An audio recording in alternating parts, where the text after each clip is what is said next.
Ciro Gomes e Simone Tebet estão apoiando Lula. Você que votou em Ciro ou em Simone, já sabe, dia 30, venha conosco, vote em Lula 13. Eu sei que muitas pessoas ainda ficam chamando o Lula de ladrão, é isso e aquilo. Pessoal, as condenações do Lula já foram todas anuladas. 26 processos que o Lula respondia foram arquivados. Lula é inocente. A própria ONU, Organização das Nações Unidas, confirmou isso. Lula foi condenado sem provas, preso ilegalmente por um juiz suspeito, que foi o Supremo que disse que ele é suspeito, para ajudar o atual presidente a se eleger, e depois o juiz acabou ganhando um cargo no governo em retribuição à condenação que ele deu. Foi um absurdo. Lula é inocente. Se Lula tivesse desviado, já teriam encontrado milhões e milhões de dinheiro dele na conta e fortunas e imóveis que nunca encontraram. Lula é inocente. As condenações foram anuladas e os processos foram arquivados. Lula não deve nada à justiça. Lula é honesto, Lula é inocente, pode acreditar. Se ele não fosse, eu jamais estaria apoiando ele nessas eleições.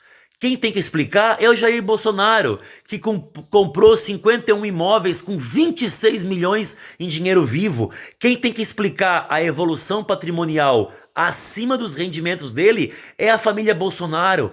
Quem tem que explicar o escândalo de corrupção no MEC, as rachadinhas, funcionário fantasma, tráfico de madeira, é o Jair Bolsonaro.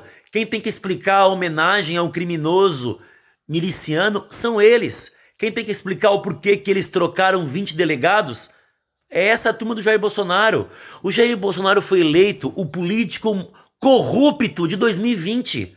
Ele foi eleito político corrupto do ano em 2020 por um consórcio de jornalistas internacionais. Não caia nessa.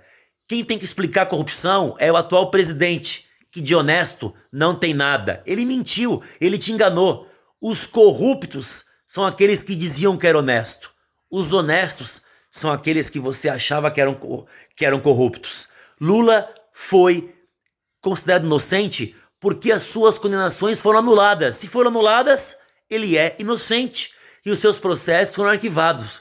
Então não tenha medo, pode votar com confiança. Lula foi preso injustamente, condenado sem provas e preso ilegalmente. Lula é a melhor opção para fazer a sua vida melhorar de novo. Lula foi o melhor presidente da história do Brasil. Eu vivi essa época. A nossa vida melhorou como nunca.